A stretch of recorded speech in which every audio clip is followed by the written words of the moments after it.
ಎಲ್ಲರಿಗೂ ನಮಸ್ಕಾರಗಳು.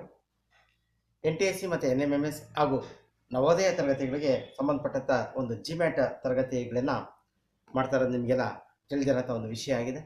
ಇವತ್ತಿನ ಒಂದು ಭಾಗ ಅಕ್ಷರ ಮತ್ತು ಸಂಕೇತಿಸಿಕೆ ಡಿಕೋಡಿಂಗು ಮತ್ತು ಕೋಡಿಂಗ್, ಇದರ ಒಂದು ಮುಂದಿನ ಒಂದು ಭಾಗವನ್ನು ನಾನು ಪ್ರಸ್ತುತಪಡಿಸ್ತಾ ಇದ್ದೀನಿ. ಇವತ್ತಿನ ಒಂದು ಪಾರ್ಟ್ ಅದು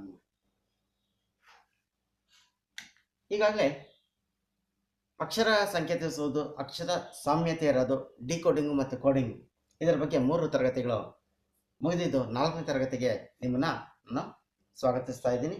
ಇವತ್ತಿನ ಒಂದು ತರಗತಿಯಲ್ಲಿ ಇದರ ಒಂದು ಮುಂದುವರಿದ ಭಾಗನ ನೋಡೋಣ. ಒಂದನೇ ಪ್ರಶ್ನೆ,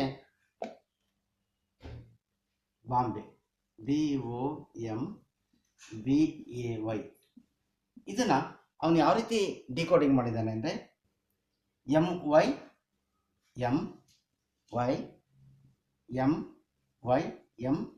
ಅಂತ ಡಿಕೋಡಿಂಗ್ ಮಾಡಿದ್ದಾನೆ. ಅದೇ ರೀತಿಯಲ್ಲಿ ತಮಿಳುನಾಡನ್ನು ಯಾವ ರೀತಿ ಮಾಡೋದು, TAMILNADU, ಯಾವ ರೀತಿ ನಾವು ಡಿಕೋಡಿಂಗ್ ಮಾಡಬೇಕು. MY ಇದು 3 ಬಾರಿ ರಿಪೀಟ್ ಆಗಿದೆ ಅನ್ನೋದು ನಾವು ಅಬ್ಸರ್ವ್ ಮಾಡಬೇಕು. MY ಅನ್ನೋದು ಎಲ್ಲಿಂದ ಬಂತು, ಹೇಗೆ ಬಂತು? M ಮತ್ತು Y ಇಲ್ಲೇ ಇದೆ ಅಕ್ಷರ, 3 ಮತ್ತು 6ನೇ ಅಕ್ಷರನ ಇಲ್ಲಿ ರಿಪೀಟ್ ಮಾಡ್ತಾ ಇದ್ದಾನೆ. 3, 6 ಇಲ್ಲಿ ಒಟ್ಟು ತಮಿಳುನಾಡಲ್ಲಿ 9 ಅಕ್ಷರ ಇದೆ. 3, 6, 9.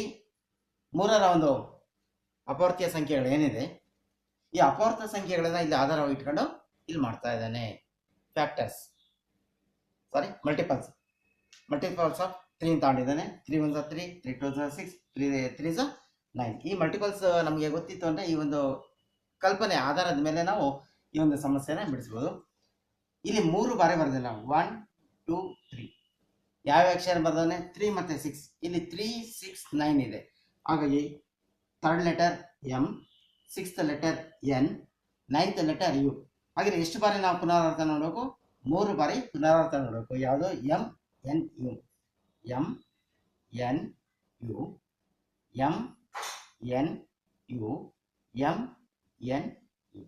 ಈ ರೀತಿಯಾಗಿ ಇದರ ಒಂದು ಆಧಾರದ ಮೇಲೆ ಎರಡನೇ ಒಂದು ಸಮಸ್ಯೆಯನ್ನು ಕೊಡ್ತಾನೆ. ಆ ಒಂದು ಸಮಸ್ಯೆ ನಾವು ಬಿಡಿಸ್ಬೇಕು ಅಂತ ಹೇಳ್ತಾ ಮುಂದಿನ ಒಂದು ಪ್ರಶ್ನೆ,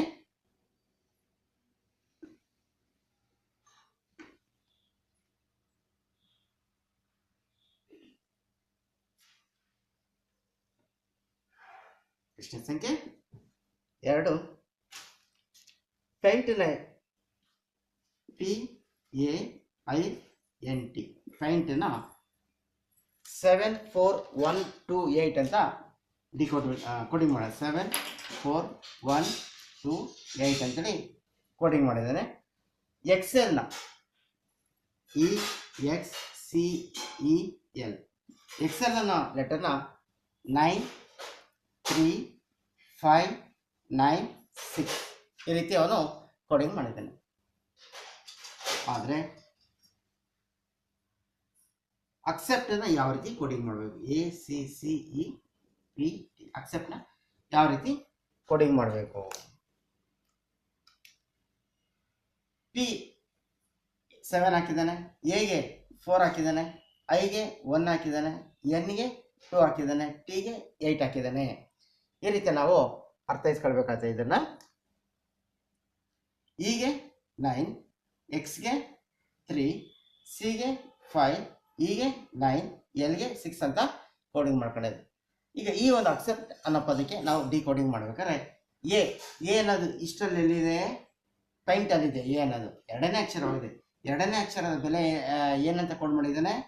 4 ಅಂತ ಕೋಡ್ ಮಾಡಿದ್ದಾನೆ. ನೆಕ್ಸ್ಟ್ ಸಿ ಅನ್ನೋದು ಎಕ್ಸೆಲ್ ಅನ್ನೋ ಪದದಲ್ಲಿದೆ, 3ನೇ ಅಕ್ಷರವಾಗಿದೆ. ಅಲ್ಲಿಗೆ 3ನೇ ಸಂಖ್ಯೆ ಯಾವುದು? 5. 5 ನಾವು ಇಲ್ಲಿ ಬರಬೇಕಾಗುತ್ತೆ. ನೆಕ್ಸ್ಟ್ ಏನು ಸಿ ಇರೋದ್ರಿಂದ 5ನೇ ಬರಿತೀನಿ. ಇ ಅನ್ನೋದು ಇಲ್ಲೂ ಇದೆ, 1 ಮತ್ತು 4ನೇ ಅಕ್ಷರ. ಎಕ್ಸೆಲ್ ಅಲ್ಲಿ 1 ಮತ್ತು 4ನೇ ಅಕ್ಷರ ಎರಡೂ ಸೇಮ್ ಇದೆ ನೋಡಿ, ಗಮನಿಸಿ. 9 ಅನ್ನೋದಿದೆ, ಹಾಗಾಗಿ ನಾನು ಇಲ್ಲಿ 9 ಬರಿತೀನಿ. ನೆಕ್ಸ್ಟ್ ಪಿ ಅನ್ನೋದು ಪಾಯಿಂಟಲ್ಲಿ ಮೊದಲನೇ ಲೆಟರ್ ಆದ್ರಿಂದ 7 ಇದೆ, 7 ಬರಿತಾ ಇದ್ದೀನಿ. ಟಿ ಪಾಯಿಂಟಲ್ಲಿ ಲಾಸ್ಟ್ ಲೆಟರ್ ಟಿ ಆಗಿದೆ. ಈ ನಂಬರಲ್ಲಿ ಲಾಸ್ಟ್ ನಂಬರ್ 8 ಆಗಿದೆ. 4 5 5 9 7 8 ಅನ್ನೋ ಒಂದು ಆಪ್ಷನ್ಸ್ ಯಾವ್ದಿರುತ್ತೋ ಅದನ್ನು ನೀವು ಉತ್ತರನ ಬರಿಬೇಕಾಗುತ್ತೆ. ಆಯ್ಕೆನ ಮಾಡಿ. ಮುಂದಿನ ಪ್ರಶ್ನೆ.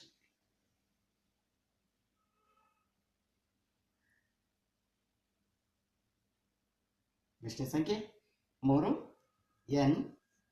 NOIDA ಇದನ್ನು ಯಾವ ರೀತಿ ಕೋಡ್ ಮಾಡಿದ್ದಾನೆ ಅಂದರೆ 3 9 6 5 8. NOIDA 3 9 6 5 8 ಮಾಡಿದ್ದಾನೆ. ಹಾಗಿದ್ರೆ ಇಂಡಿಯಾ ಅನ್ನೋ ಪದನ ಯಾವ ರೀತಿ ನಾನು ಕೋಡ್ ಮಾಡಬೇಕು?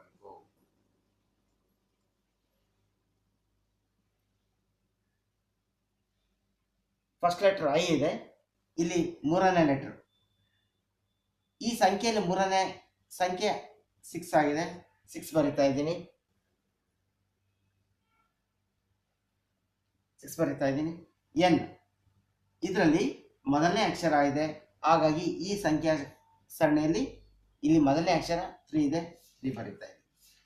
ಡಿ 4ನೇ ಅಕ್ಷರ ಇದೆ, 4ನೇ ಸಂಖ್ಯೆ ಇಲ್ಲಿ 5 ಆಗಿದೆ, ಹಾಗಾಗಿ ನಾನು ಇಲ್ಲಿ 5ನ ಬರಿತೀನಿ. ನೆಕ್ಸ್ಟ್ ಐ ಸೇಮ್, ಐ ಇಲ್ಲೇನು ಬಂದಿದೆಯೋ ಇಲ್ಲೂ ಅದೇ ಬರುತ್ತೆ, 6 ಆಗುತ್ತೆ.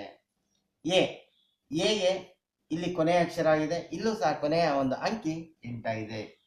6 3 5 6 8 ಅನ್ನೋದು ಯಾವ ಒಂದು ಆಯ್ಕೆಯಲ್ಲಿ ಕೊಟ್ಟಿರ್ತೋ ಆ ಒಂದು ಆಯ್ಕೆಯನ್ನು ನೀವು ಪರಿಗಣಿಸಿ ಅಂತ ಹೇಳ್ತಾ ಮುಂದಿನ ಒಂದು ಪ್ರಶ್ನೆ ನೋಡೋಣ.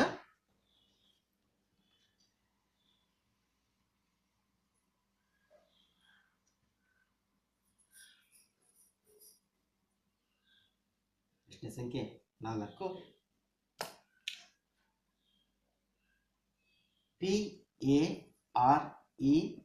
PARENT ಪೇರೆಂಟ್ ಅನ್ನೋದನ್ನ ಯಾವ ರೀತಿ ಕೋಡ್ ಮಾಡಿದ್ದಾನೆ ಅಂದರೆ BOFGJ ಅಂತ ಕೋಡ್ ಮಾಡಿದ್ದಾನೆ.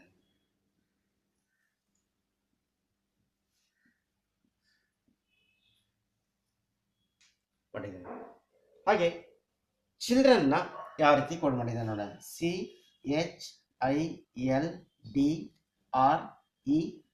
ಚಿಲ್ಡ್ರನ್ನ ಯಾವ ರೀತಿ ಕೋಡಿಂಗ್ ಮಾಡಿದ್ದಾನೆ ಅಂದರೆ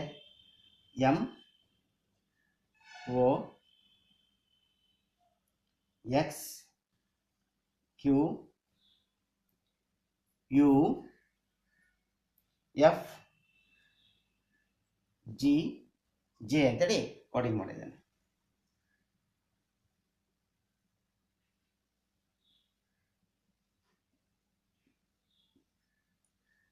ಹಾಗಿದ್ರೆ ರೀಪ್ರಿಂಟ್ ಅನ್ನೋ ಪದನ ಯಾವ ರೀತಿ ನಾನು ಕೋಡ್ ಮಾಡಬೇಕು? REPRINT ರೀಪ್ರಿಂಟ್ ಅನ್ನೋ ಒಂದು ಪದನ ಕೊಟ್ಟಿದ್ದಾನೆ. ಇದನ್ನು ಯಾವ ರೀತಿ ನಾನು ಕೋಡಿಂಗ್ ಮಾಡಬೇಕು ಅಂತ ಇಲ್ಲಿ ಕೇಳ್ತಾರೆ. ಇದಕ್ಕೆ ನಾನು ಆನ್ಸರ್ನ ಹುಡುಕ್ಬೇಕು. ಆರ್ ಇಲ್ಲೂ ಆರ್ ಇದೆ, ಇಲ್ಲೂ ಆರ್ ಇದೆ. ಆರ್ಗೆ ಎಫ್ ಇದೆ, ಇಲ್ಲೂ ಆರ್ಗೆ ಎಫ್ ಇದೆ. ಹಾಗೆ ನಾನು ಇಲ್ಲಿ ಯಾವ ಲೆಟರ್ ಬರೀಬೇಕು? ಎಫ್. ನೆಕ್ಸ್ಟ್ ಇ ಇಲ್ಲಿದೆ ಮತ್ತೆ ಇಲ್ಲಿದೆ, ಇವೆರಡರಲ್ಲೂ ಸಹ ಜಿ ಇದೆ, ಜಿನ ನಾನು ಬರಿತಾ ಇದ್ದೀನಿ. ಪಿ ಅನ್ನೋದು 1 ಇಲ್ಲಿದೆ ಮತ್ತೆ ಇನ್ನೆಲ್ಲೂ ಬೇರೆ ಕಡೆ ಇಲ್ಲ. ಪಿಗೆ ಇಲ್ಲಿ ಯಾವ್ದನ್ನ ನಾವು ಕೋಡ್ ಮಾಡಬೇಕು? ಬಿ ಅಂತ ಇಲ್ಲಿ ಕೋಡ್ ಮಾಡ್ತೀನಿ. ಆರ್ಗೆ ಈಗಾಗಲೇ ಬಂದಿದೆ ನಮಗೆ, ಹಾಗಾಗಿ ಎಫ್ ಎ ನಾನು ಬರಿತೀನಿ. ಐ ಚಿಲ್ಡ್ರನ್ ಅನ್ನೋ ಪದದಲ್ಲಿ ಐ ಇದೆ. ಐಗೆ ಏನಂತ ಕೋಡ್ ಮಾಡಿದ್ದೇನೆ? ಎಕ್ಸ್ ಅಂತ ಕೋಡ್ ಮಾಡಿದ್ದೇನೆ. ಇಲ್ಲಿ ನಾನು ಎಕ್ಸ್ ಅಂತ ಬರೀಬೇಕು. ನೆಕ್ಸ್ಟ್ ಎನ್, ಇಲ್ಲಿ ಲಾಸ್ಟ್ ಲೆಟರ್ ಎನ್ ಇದೆ, ಎನ್ಗೆ ಇಲ್ಲಿ ಜೆ ಮಾಡಿದ್ದೇನೆ, ಇಲ್ಲೂ ಸಹ ಎನ್ಗೆ ಜೆ ಇದೆ, ಹಾಗಾಗಿ ಇಲ್ಲಿ ನಾನು ಜೆ ಬರಿತೀನಿ. ಟಿ ಅನ್ನೋದು ಪೇರೆಂಟಲ್ಲಿ ಲಾಸ್ಟ್ ಲೆಟರ್, ಅದಕ್ಕೆ ಇಲ್ಲಿ ಕೆ ಅಂತ ಮಾಡಿದ್ದೇನೆ, ಮತ್ತೆ ಇಲ್ಲೆಲ್ಲೂ ಇಲ್ಲ, ಹಾಗಾಗಿ ಇಲ್ಲಿ ಇದು ಮಾಡ್ತೀನಿ. ನಿಮ್ಮ ಒಂದು ಆಯ್ಕೆಯಲ್ಲಿ F G B F X J K ಅನ್ನೋದು ಯಾವ್ದು ಇರುತ್ತೋ ಅದನ್ನು ನೀವು ಉತ್ತರವಾಗಿ ಪರಿಗಣಿಸಿ ಅಂತ ಹೇಳ್ತಾ ಮುಂದಿನ ಒಂದು ಪ್ರಶ್ನೆಯನ್ನ ನೋಡೋಣ.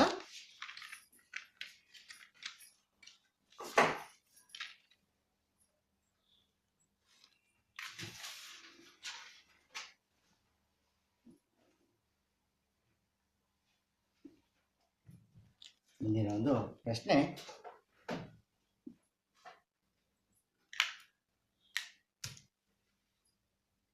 ಎ ನ ಬೆಲೆ 2 ಮಾಡಿದ್ದಾನೆ, ಎಂ ನ ಬೆಲೆ 26 ಮಾಡಿದ್ದಾನೆ, ಝೆಡ್ ಬೆಲೆ 52 ಆದರೆ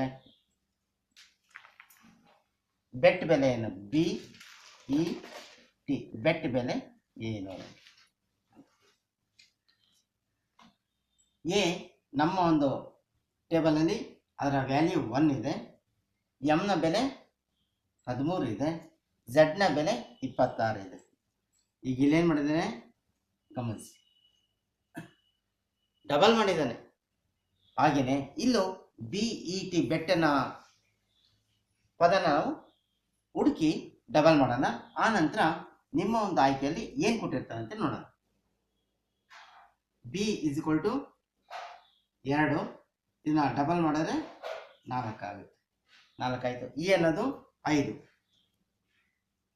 is equal to 5, 5 2s 10. T ಅನ್ನೋದು 20 ಆಗಿದೆ, 20 ಇದೆ, 22 40 ಆಗುತ್ತೆ. ನಮ್ಗೆ ಇದರ ಬೆಲೆ ಗೊತ್ತಾಗಿದೆ. ಬಿ ಬೆಲೆ 4, ಇ ಬೆಲೆ 10, ಟಿ ಬೆಲೆ 40. ಇಲ್ಲಿ ಬಿಡಿಬಿಡಿಯಾಗಿ ಕೊಟ್ಟಿದ್ದಾನೆ, ಇಲ್ಲಿ ಪದವಾಗಿ ಇಲ್ಲಿ ಕೊಟ್ಟಿದ್ದಾನೆ. ಇದಕ್ಕೆ ಸಂಬಂಧಿಸಿದಂಥ ಉತ್ತರ ಏನೇನು ಕೊಟ್ಟಿರ್ಬೋದು ನೋಡೋಣ. ಆಯ್ಕೆ 1, ಇದನ್ನೆಲ್ಲ ನಾನು ಕೂಡ ನೋಡ್ತೀನಿ. 40 + 10 50, 50 + 4 54, ಎರಡನೇದು 64, ಮೂರನೇದು 84, ನಾಲ್ಕನೇದು 94 ಅಂತ ಇರುತ್ತೆ. ಇದನ್ನ ಕೂಡಿದ್ರೆ ಮಾತ್ರ ಇದನ್ನು ಕೂಡಿದ್ರೆ 54 ಆಗುತ್ತೆ. ಕಳೆದ್ರೆ ಏನಾದ್ರು ಬೇರೆ ಸಂಖ್ಯೆಗಳು ವ್ಯತ್ಯಾಸ ಆಗುತ್ತಾ? 40 10 ಕಳೆದ್ರೆ 30, 30 4 ಕಳೆದ್ರೆ 30 4 ಕಳೆದ್ರೆ 26. ಇಲ್ಲೇನು ಬರುತ್ತಾ? 26 ಇದೆಯಾ? ಇಲ್ಲ ಗುಣಿಸಿದ್ರೆ 40 400, 400 4 4 4 16, 1600 ಇದೆಯಾ? ಇಲ್ಲ. ಹಾಗಾಗಿ ಹೋಗ್ಲಿ, ಇದರಿಂದ ಇದನ್ನು ಬಾಗಿಸಿ ನೋಡೋಣ. 4 ಬರುತ್ತೆ, 4ನ 4 ಗುಣಿಸಿದ್ರೆ 16 ಆಗಬೇಕು. ಈ 16 ಸಹ ಇಲ್ಲ. ಹಾಗಾಗಿ ನಮಗೆ ಸರಿಯಾದ ಉತ್ತರ ಯಾವುದಾಗಿರ್ಬೇಕು? ಮೊದಲನೇ ಆಯ್ಕೆ ನಮ್ಮ ಉತ್ತರ ಆಗಿರ್ಬೇಕಿಲ್ಲಿ. ಮುಂದಿನ ಪ್ರಶ್ನೆ ನೋಡೋಣ.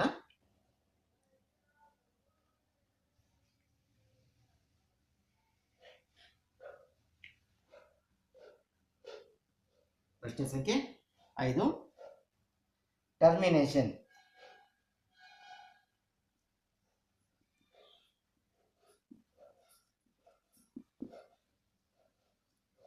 ಟರ್ಮಿನೇಷನ್ನ 1 2 3 4 5 6 7 1 5 8 6 5 8 6 ಅಂತ ಕೋಡಿಂಗ್ ಮಾಡಿದೆ. ಆದರೆ ಮೋಷನ್ ಅನ್ನೋ ಪದಕ್ಕೆ MOTION, ಮೋಷನ್ ಅನ್ನೋ ಪದ ನಾವೀಗ ಹುಡುಕ್ಬೇಕಾಗಿದೆ. ಯಾವ ರೀತಿ ಮಾಡೋದು? ಟಿ ಬೆಲೆ 1, ಇನ 2, ಆರ್ 3, ಎಂನ ಬೆಲೆ 4, ಐನ ಬೆಲೆ 5, ಎನ್ನ ಬೆಲೆ 6, ಎನ ಬೆಲೆ 7. ಈ ರೀತಿ ನಾವು ಹುಡುಕಿ ಎಂನ ಬೆಲೆ ಇಲ್ಲಿ ಯಾವುದಿದೆ? 4ನೇ 4th ಒನ್ ಇದೆ, ಇಲ್ಲಿ 4 ಅಂತ ಕೋಡಿಂಗ್ ಮಾಡ್ತೀವಿ. ನೆಕ್ಸ್ಟ್ ಓ ಬೆಲೆ ಲಾಸ್ಟಿಂದ ಇಲ್ಲಿಗೆ ಬನ್ನಿ, 2ನೇದಾಗಿದೆ, ಕೊನೆಯಿಂದ 2ನೇದು 8 ಆಗಿದೆ. ಟಿ ಅನ್ನೋದು ಫಸ್ಟ್ ಲೆಟರ್ ಇದೆ, ಮತ್ತೆ ಇಲ್ಲಿ ಇಲ್ಲೊಂದಿದೆ, 8ನೇ ಲೆಟರ್ ಇದೆ. 1 ಮತ್ತು 8ನೇ ಲೆಟರು ಸೇಮ್ ಆಗಿದೆ. 1 ಮತ್ತು 8ನೇ ಲೆಟರು ಇದರ ಬೆಲೆ 1 ಅಂತಾನೆ ಕೊಟ್ಟಿದ್ದಾನೆ. ಹಾಗಾಗಿ ನಾನಿಲ್ಲಿ 1ನ ಬರಿತೀನಿ. ಓ ಬೆಲೆ ಈಗಾಗಲೇ ನಮಗೆ ಗೊತ್ತಾಗಿದೆ. ಓ ಬೆಲೆ 8 ಅಂತ 8 ಬರೆದಿದ್ದೀನಿ. N is equal to last letter ಆಗಿದೆ, ಇಲ್ಲೊಂದು ಇದೆ ಮತ್ತೆ ಇಲ್ಲೊಂದು ಇದೆ. 6ನೇ ಲೆಟರ್, 6 ಮತ್ತೆ ಕೊನೆಯ ಅಂಕಿ ಸೇಮ್ ಕೊಟ್ಟಿದ್ದೀನಿ ನೋಡಿ, ಎನ್ 6 ಕೊಟ್ಟಿದ್ದೇನೆ. ಹಾಗಾಗಿ ಇಲ್ಲಿ ನಾನು 6ಅನ್ನೇ ಬರಬೇಕಾಗುತ್ತೆ. ನಿಮ್ಮ ಒಂದು ಆಯ್ಕೆಯಲ್ಲಿ 4 8 1 8 6 ಯಾವುದಿರುತ್ತೋ ಅದನ್ನು ನಾವು ಆಯ್ಕೆಯಾಗಿ ಪರಿಗಣಿಸಬೇಕು ಅಂತ ಹೇಳ್ತಾ ಮುಂದಿನ ಒಂದು ಪ್ರಶ್ನೆ.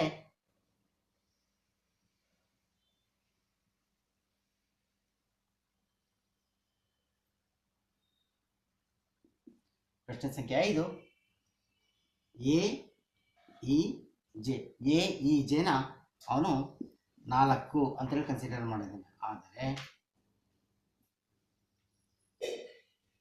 HEM ಇದರ ಬೆಲೆ ಎಷ್ಟು ಅಂತ ನಾನು ಕಂಡುಹಿಡಬೇಕು. ಹೇಗೆ ಬರುತ್ತೆ ನೋಡೋಣ. ಫಸ್ಟು ಇದರ ಒಂದು ಕೋಡಿಂಗ್ ನೋಡೋಣ. ಎ ಬೆಲೆ 1 ಇದೆ, ಇ ಬೆಲೆ 5, ಜೆ ಬೆಲೆ 10.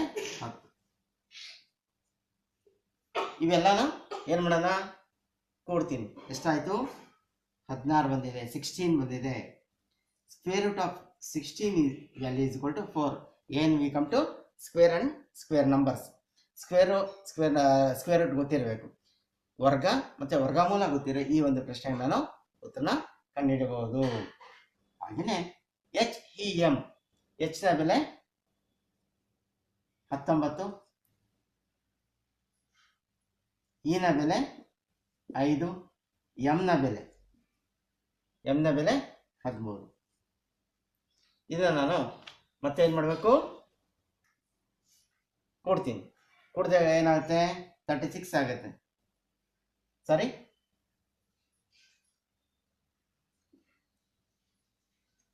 ಇಲ್ಲಿ 27 ಆಗುತ್ತೆ. ಸರಿ, 25.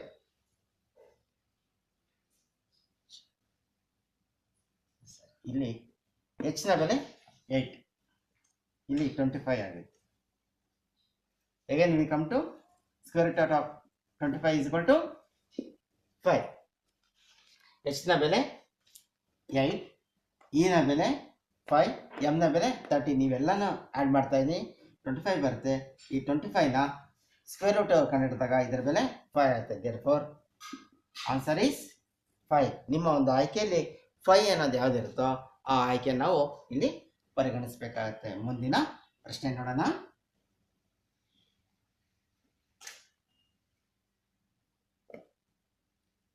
ಪ್ರಶ್ನೆ ಸಂಖ್ಯೆ 6.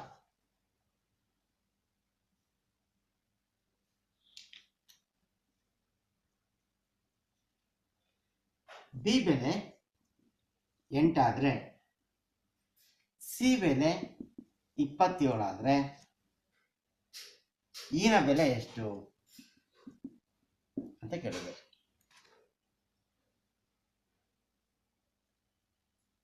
ಬಿ ಬೆಲೆ 8, ಬಿ ವ್ಯಾಲ್ಯೂ ಬಂದು 2. ಈಗ 8 ಮಾಡಬೇಕಾದ್ರೆ ಏನಾಗಬೇಕು, ನಮಗೆ ಸ್ಕ್ವೇರ್ ನಂಬರು, ಕ್ಯೂಬ್ ನಂಬರ್ ಗೊತ್ತಿರಬೇಕು. ಹಾಗೆ ಈ ಸ್ಕ್ವೇರ್ ನಂಬರ್ ಮಾಡಿದ್ರೆ 2 2 4 ಆಗುತ್ತೆ. ಕ್ಯೂಬ್ ಮಾಡಿದ್ರೆ 2 2 4, 4 2 8.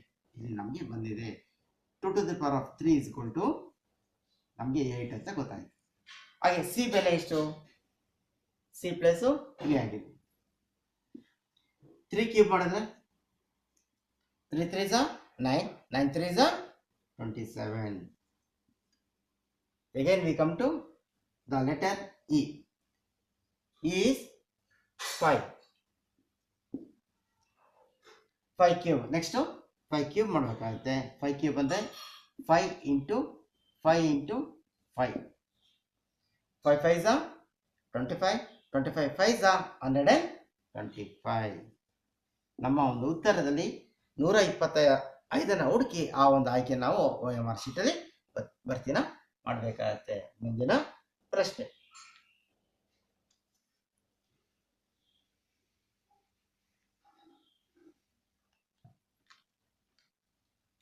ಪ್ರಶ್ನೆ ಸಂಖ್ಯೆ 7. ಗೋ ವ್ಯಾಲ್ಯೂ 105 ಆದರೆ ಬಾಲ್ ಬೆಲೆ ಎಷ್ಟು? BALL ಬಾಲ್ನ ಬೆಲೆ ಎಷ್ಟು? ಮತ್ತೆ ಈ ಟೇಬಲ್ನ ಅಬ್ಸರ್ವ್ ಮಾಡಿ. G is equal to 7, O is equal to 15. ಏನು ಮಾಡ್ಬೋದು? 105 ಬರಬೇಕು ಅಂದಾಗ 15 7s 105. ಹಾಗೆ ಬಾಲ್ನ ಏನು ಮಾಡಬೇಕು? ಬಾಲ್ನ ಬೆಲೆ B is equal to 2, A is equal to 1, L is equal to L ನ ಬೆಲೆ 12. ಇದಿಷ್ಟು ನಾವು ಮಲ್ಟಿಪ್ಲೈ ಮಾಡೋಣ. 2 into 1 into 12 into 12 12 144. Square number ನಾವು ಬಾಯ್ಟ್ ಮಾಡಿದ್ರೆ ಇಲ್ಲಿ ತಕ್ಷಣ ನಮಗೆ ಪ್ಲಸ್ ಆಗುತ್ತೆ. 12 144 ಆಗುತ್ತೆ. 144 1s 144 144 2s 1980 ಆಗುತ್ತೆ. 1980 ನಿಮ್ಮ ಒಂದು ಆಯ್ಕೆಯಲ್ಲಿ ಯಾವ ಉತ್ತರ ಇರುತ್ತೆ ಅಂತೇಳಿ ನೋಡಿ, ಅದನ್ನು ನೀವು OMR ಅಲ್ಲಿ ಭರ್ತಿ ಮಾಡಿ ಅಂತ ಹೇಳ್ತಾ ಮುಂದಿನ ಒಂದು ಪ್ರಶ್ನೆ ನೋಡೋಣ.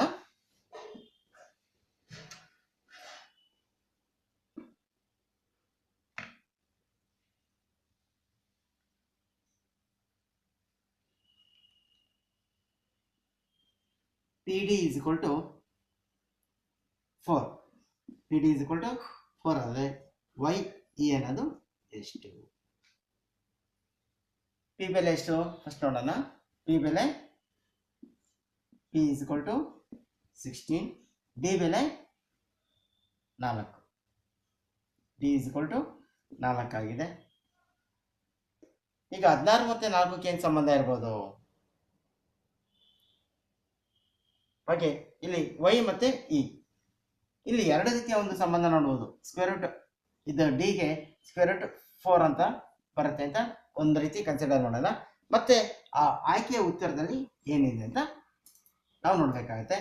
y ಅನ್ನೋದು ಎಷ್ಟಾಗಿದೆ letter? y is equal to 25 ಇದೆ. ನೆಕ್ಸ್ಟ್ e ಅನ್ನೋದು 5 ಇದೆ. e ಅನ್ನೋದು 5 ಇದೆ. ಇವೆರಡನ್ನು ಮಲ್ಟಿಪ್ಲೈ ಮಾಡಿ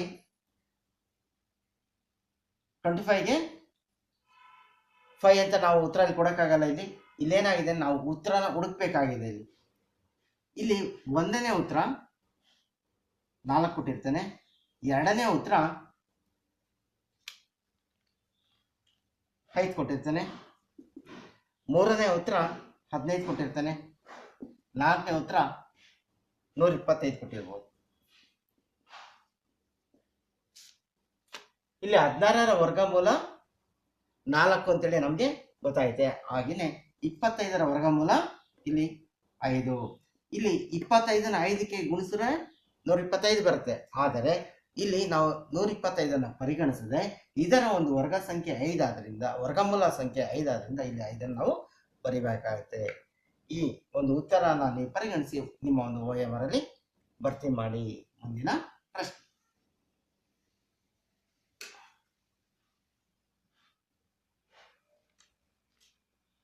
ಭಿನ್ನವಾಗಿರುವಂತಹ ಅಕ್ಷರನ ಹುಡುಕೋದು. ಡಿಫ್ರೆಂಟ್ ಗುಂಪಿಗೆ ಸೇರದ ಪದನ ಗುರುತಿಸಿ ಆಯ್ಕೆ ಮಾಡಿ ಹೊರಗಡೆ ತೆಗೆಯೋದು ಇಲ್ಲಿ ನಾವು ಮಾಡ್ಬೇಕಾದಂತ ಕೆಲಸ. ಇಲ್ಲಿ 4 ಆಯ್ಕೆಯನ್ನು ಕೊಟ್ಟಿರ್ತಾರೆ. ಈ 4 ಆಯ್ಕೆಗಳಲ್ಲಿ ಯಾವ ಒಂದು ಉತ್ತರ ಆ ಒಂದು ಗುಂಪಿಗೆ ಸೇರೋದಿಲ್ಲ ಅದನ್ನ ಗುರುತಿಸಿ ನಾವು OMR ಶೀಟ್ ಅಲ್ಲಿ ಭರ್ತಿನ ಮಾಡಬೇಕಾಗ್ತದೆ. ಪ್ರಶ್ನೆ ಸಂಖ್ಯೆ 1, ಇಲ್ಲಿ ಭಿನ್ನವಾಗಿರೋ ಸಂಖ್ಯೆಗಳು, ಭಿನ್ನವಾಗಿರೋ ಅಕ್ಷರಗಳು, ಅಕ್ಷರ ಗುರುತಿಸಿ. ಭಿನ್ನವಾಗಿರುವಂಥ ಅಕ್ಷರ ಗುರುತಿಸಬೇಕು. ಇಲ್ಲಿ ಮೊದಲನೇದು ACEG ಕೊಟ್ಟಿದ್ದೇನೆ. ಎರಡನೇದು HIJM. ಮೂರನೆಯದು OQSU ಕೊಟ್ಟಿದ್ದೇನೆ. ನಾಲ್ಕನೇದು VXZB. ಮತ್ತೆ ನಾವೇನು ಮಾಡಬೇಕು, ಈ ಒಂದು ಟೇಬಲ್ನ ನಾವು ಗಮನಿಸಬೇಕಾಗುತ್ತೆ. ACEG ಏನು ಮಾಡಿದ್ದಾರೆ? ಎ ಆದ್ಮೇಲೆ ಸಿ ಕೊಟ್ಟಿದೆ, ಸಿ ಆದ್ಮೇಲೆ ಇ ಇದೆ, ಇ ಆದ್ಮೇಲೆ ಜಿ ಇದೆ. ಏನಿರ್ಬೋದು? ಎ ಆದ್ಮೇಲೆ ಒಂದು ಅಕ್ಷರ ಬಿಟ್ಟ ಸಿ ಬಂತು, ಸಿ ಆದ್ಮೇಲೆ ಒಂದು ಅಕ್ಷರ ಬಿಟ್ಟ ಇ ಬಂದಿದೆ, ಇ ಆದ್ಮೇಲೆ ಮತ್ತೆ ಒಂದು ಅಕ್ಷರ ಬಿಟ್ಟಿದೆ ಸ್ಕಿಪ್ ಮಾಡಿದ್ದಾನೆ, ಜಿ ಬಂದಿದೆ. ಇದರ ಒಂದು ಲಕ್ಷಣ.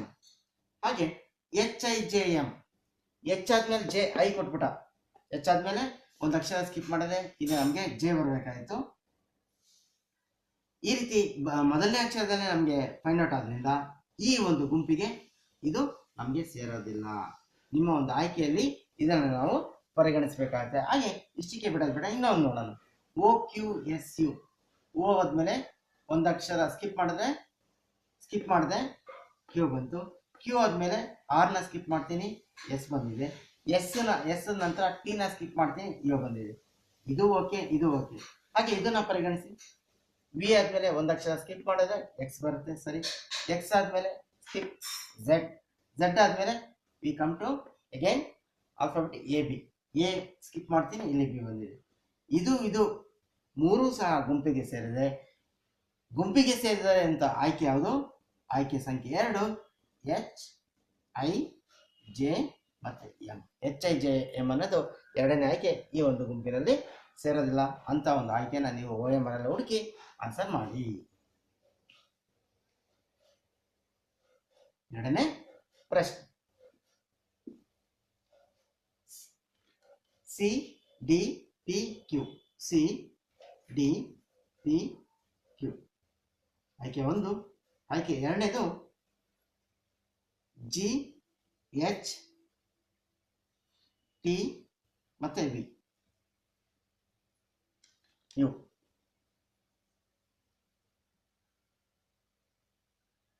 ಮೂರನೇ ಆಯ್ಕೆ ಸಂಖ್ಯೆ 3 JKWX. JKWX. ನಾಲ್ಕನೇ ಆಯ್ಕೆ LMXY. LMXY.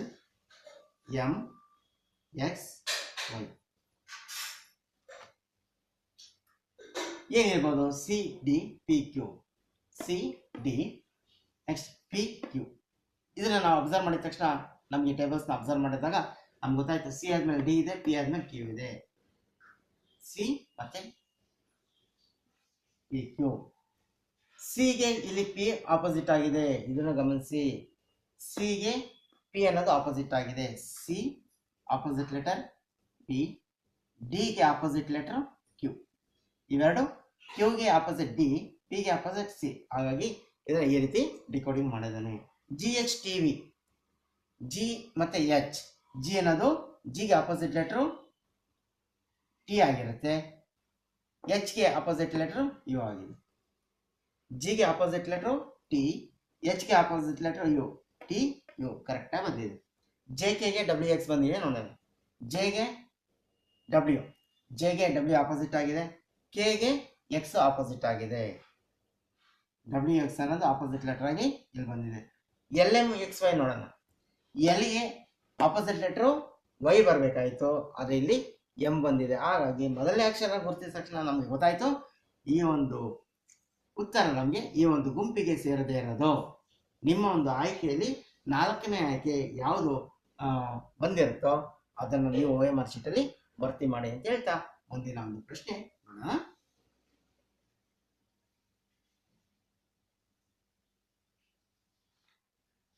ಪ್ರಶ್ನೆ ಸಂಖ್ಯೆ 3.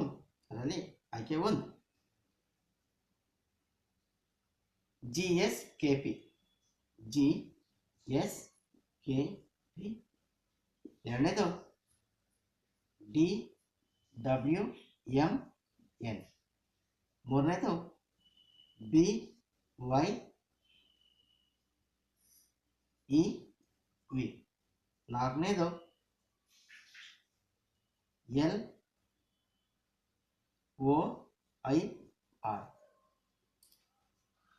ಮೂರನೇ ಸಮಸ್ಯೆ ಏನಿದೆ, ಈಗಾಗಲೇ ಹಿಂದಿನ ಒಂದು ಲೆಕ್ಕನ ಮಾಡಿದ್ದೀನಿ, ಸಮಸ್ಯೆಯನ್ನು ಬಿಡಿಸಿದೆ. ಎರಡನೇ ಸಮಸ್ಯೆ ನಾವು ಬಿಡಿಸಿದಾಗ ಏನು ಆಪೋಸಿಟ್ ಲೆಟರ್ಸ್ ಬಂತೋ ಅದೇ ಒಂದು ಕಾನ್ಸೆಪ್ಟ್ ಮೇಲೆ ಇದು ಇದೆ.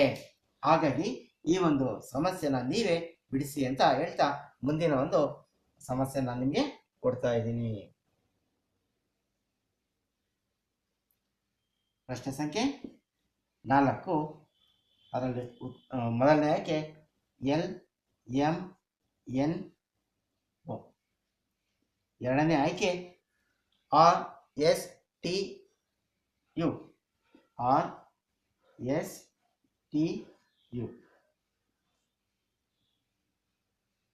ಮೂರನೇದು ABCD.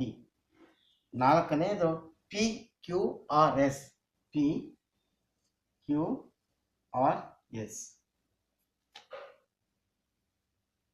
ಆಪೋಸಿಟ್ ಲೆಟರ್ ಇದೆಯಾ? ಎಲ್ಗೆ ಅದು ಬರ್ತಾ ಇಲ್ಲ. ಎಲ್ಗೂ ಎಂಗೆ ಏನು ಸಂಬಂಧ?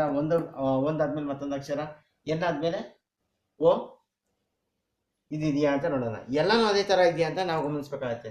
ಆರ್ ಆದ್ಮೇಲೆ ಎಸ್, ಟಿ ಆದ್ಮೇಲೆ ಯು, ಸರಿ ಇದೆ. A B C D, next P ಆದ್ಮೇಲೆ Q, P Q R S ಕೊಟ್ಟ, ಇಲ್ಲಿ ಪಿ ಕ್ಯೂ ಆರ್ ಎಸ್ ಕೊಟ್ಟ, ಇದು ಕಂಟಿನ್ಯೂಸ್ ನಂಬರ್ ಆಯ್ತು. ಬಟ್ ಇವೆರಡನ್ನು ಆಪೋಸಿಟ್ ಎಲ್ಲ ಬರ್ತಾ ಇದೆ. ಹೇಗೆ ನಾವು ಇದನ್ನ ಹುಡ್ಕೋದು? ಯಾವ ಒಂದು ಉತ್ತರ ನಾವು ಪರಿಗಣಿಸೋದು ಅಂತ ಇಲ್ಲಿ ಒಂದು ವಿಶೇಷವಾದಂಥ ಒಂದು ಕಲ್ಪನೆ ಕಾನ್ಸೆಪ್ಟ್ ಮೇಲೆ ಇದು ಮಾಡಿದ್ರೆ ಅದು ಯಾವುದು ಅಂದರೆ ಓವಲ್ಸ್. ಓವಲ್ಸ್ ಯಾವುದು? A E I O U. A E I O U. ಮೊದಲನೇದಲ್ಲಿ ಓ ಇದೆ, ಎರಡನೇದಲ್ಲಿ ಯು ಇದೆ, ಮೂರನೇದಲ್ಲಿ ಎ ಇದೆ. ಈ ಮೂರಲ್ಲೂ ಓವಲ್ಸ್ ಇಂದ ಸೇರಿಸಿ ಅವನೊಂದು ಕೋಡಿಂಗ್ ಮಾಡಿದ್ದಾನೆ. ಪಿ ಕ್ಯೂ ಆರ್ ಎಸ್ ಅಲ್ಲಿ ಓವಲ್ಸ್ ಅನ್ನೋದು ಯಾವುದೇ ಇಲ್ಲದೆ ಇರೋದ್ರಿಂದ ನಮ್ಮ ಒಂದು ಉತ್ತರ ಟಿ ಕ್ಯೂ ಆರ್ ಎಸ್ ಅನ್ನೋ ಆಯ್ಕೆ 4 ಆಗಿರುತ್ತೆ. ಈ 4ನೇ ಆಯ್ಕೆ ಈ ಒಂದು ಗುಂಪಿಗೆ ಸೇರಲ್ಲ ಅಂತೇಳಿ ನೀವು ಉತ್ತರನ ಬರೀಬೇಕಾಗುತ್ತೆ. ಇಲ್ಲಿವರೆಗೂ ನೀವು ತರಗತಿಗಳನ್ನ ವೀಕ್ಷಣೆ ಮಾಡಿದ್ರೆ ಅಕ್ಷರ ಸಂಕೇತಿಸೋದಕ್ಕೆ ಕೋಡಿಂಗ್, ಡಿಕೋಡಿಂಗ್ ಇದರ ಬಗ್ಗೆ ನಾವು ಅಭ್ಯಾಸನ ಹೇಗೆ ಮಾಡಬೇಕು ಅಂತೇಳಿ ನೋಡಿದ್ವಿ. ನೀವು ಅಭ್ಯಾಸನ ಮಾಡೋಂಥ ಸಂದರ್ಭದಲ್ಲಿ ಪ್ರತಿ ಬಾರಿ ಏನು ಮಾಡಬೇಕು? ಒಂದು 200 ಪೇಜ್ ನೋಟ್ಬುಕ್ ಇಟ್ಕೊಳ್ರಿ. ಪೆನ್ಸಿಲ್ ಮತ್ತು ರಬ್ಬರ್ ವರ್ಕ್ ನಿಮ್ಮ ಹತ್ರ ಇರಬೇಕು. ಅದನ್ನು ಪೆನ್ಸಿಲ್ ಮತ್ತು ರಬ್ಬರ್ ವರ್ಕ್ ಮಾಡ್ತಾ ಇದ್ದಾಗ ಮಾತ್ರ ಇಂಥ ಒಂದು ಸಮಸ್ಯೆಗಳನ್ನು ಅತ್ಯಂತ ಸುಲಭವಾಗಿ ನಿಖರವಾಗಿ ಮಾಡೋದಕ್ಕೆ ನೀವು ಸಾಧ್ಯ ಆಗುತ್ತೆ. ಈ ರೀತಿಯಾದ ಬೇರೆ ಬೇರೆ ಪ್ರಶ್ನೆಗಳು ನಿಮಗೆ ಹುಡುಕಿ ಎಕ್ಕಿ ತೆಗಿಬೇಕು. ಎಲ್ಲಿ ಸಿಗುತ್ತೆ? ಅಥವಾ ನೀವೇ ಇದನ್ನು ಆಧಾರಿತವಾಗಿ ನಾನು ಯಾವ ರೀತಿ ಮಾಡ್ಬೋದು, ಹೊಸ ಹೊಸ ಪ್ರಶ್ನೆಗಳನ್ನ ರೂಪಿಸ್ಕೊಳ್ಬಹುದಾ, ಹೊಸ ಸಮಸ್ಯೆಗಳನ್ನ ಸೃಷ್ಟಿ ಮಾಡಿ ಅದಕ್ಕೆ ಉತ್ತರ ನಾನೇ ಕಂಡುಹಿಡಬಹುದಾ ಅನ್ನೋ ರೀತಿಯಲ್ಲಿ ನಾವು ಆಲೋಚನೆ ಮಾಡಿದ್ರೆ ನಾವು ನಮ್ಮದೇ ಆದಂಥ ರೀತಿಯಲ್ಲಿ ತರ್ಕವನ್ನು ಮಾಡುವಂಥ ವಿವೇಚನೆಯಿಂದ ಉತ್ತರಿಸುವಂಥ ಒಂದು ಕೌಶಲ್ಯ ನಮ್ಮಲ್ಲಿ ಬೆಳೆಯುತ್ತೆ ಅಂತ ಹೇಳ್ತಾ ಇವತ್ತಿನ ಒಂದು ತರಗತಿಯನ್ನು ಮುಕ್ತಾಯ ಮಾಡ್ತೀನಿ. ಮತ್ತೆ ಮುಂದಿನ ತರಗತಿಯನ್ನ ಪಾಠ 14ರಲ್ಲಿ ಭೇಟಿಯಾಗೋಣ ಅಂತ ಹೇಳ್ತೀವಿ. ನಮಸ್ಕಾರ. ಹೆಚ್ಚುವರಿ ಅಭ್ಯಾಸ ಪ್ರಶ್ನೆಗಳನ್ನು ಗಮನಿಸಿ ಉತ್ತರಿಸಿ.